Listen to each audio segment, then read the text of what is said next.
तस्वीर देखकर ना तो विश्वास करो और ना ही तस्वीरों को देखकर हामी भर दो। खुद से सामने से देख कर आओ, उसके बाद जो सही लगे, उसके बाद जो समझ में आए और उसके बाद जो सवाल आए, तब उस पर हम दोनों मिलकर चर्चा करेंगे और एक निष्कर्ष पर पहुंचेंगे। तुम जिन चित्रों को देखकर आकलन कर रहे हो ना, उन चित्रों में किसी को अधिक अधिक सुंदर भी बनाया जा सकता है और वास्तविकता से अलग भी हटाया जा सकता है। इसलिए सच्चाई देखने के लिए स्पष्ट आँखों से देखना ज़रूरी है, क्योंकि ये बात एक दो दिन की नहीं है, हमेशा की है। और मैं नहीं चाहता कि शुरुआत ही ख़राब हो। इसलिए ना तो बाद में तुम कुछ कहो, ना सामने से कोई कुछ कहे। इसलिए बेहतर होगा कि स्पष्ट रूप से अपनी आँखों से देखो और अपनी आँखों पर भरोसा रखो।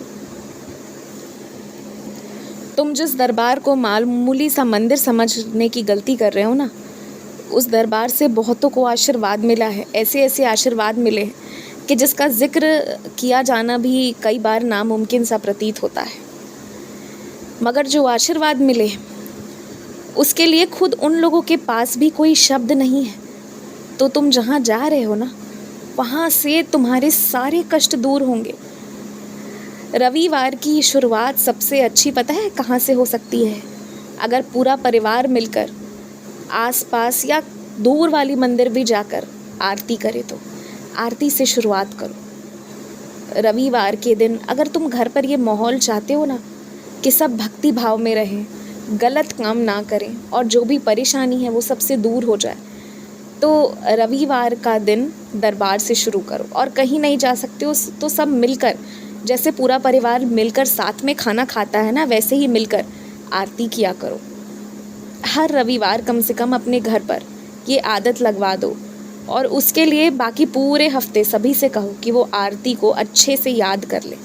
आज से कहना शुरू कर दो ताकि अगले हफ्ते से तुम ये काम कर सको।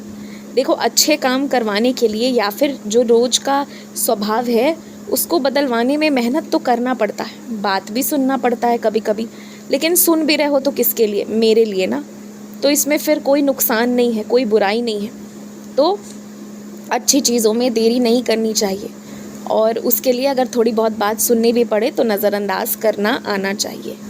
जिस वाहन पर बैठकर जाते हो ना, उसे थोड़ा धीरे चलाया करो। वाहन उतनी ही गति में चलना चाहिए जितने को तुम एकदम अपने काबू में रख सको। काबू के बाहर वाली गति किसके विश्वास पर चलाते हो और क्यों चलाते हो? याद रखो, कर्म का फल मिलता है। इसलिए अपनी वाहन को उतनी ही गति में चलाओ या चलवाओ जितने पर तुम काबू रख सकते हो। तुम मंदिर से घर जब प्रसाद लेकर आते हो, खासकर कुछ भी अगर बहुत मीठा होता है, फिर घर पर आकर कोई खाता नहीं और वो प्रसाद खराब हो जाता है, जो बहुत अच्छी बात तो बिल्कुल नहीं है, जो बहुत ख़राब बात है। तो इसलिए तुम ना उस प्रसाद को थोड़ा थोड़ा सब लोग मंदिर में ले लो और बाकी वहाँ अन्य लोगों को वितरित कर दो।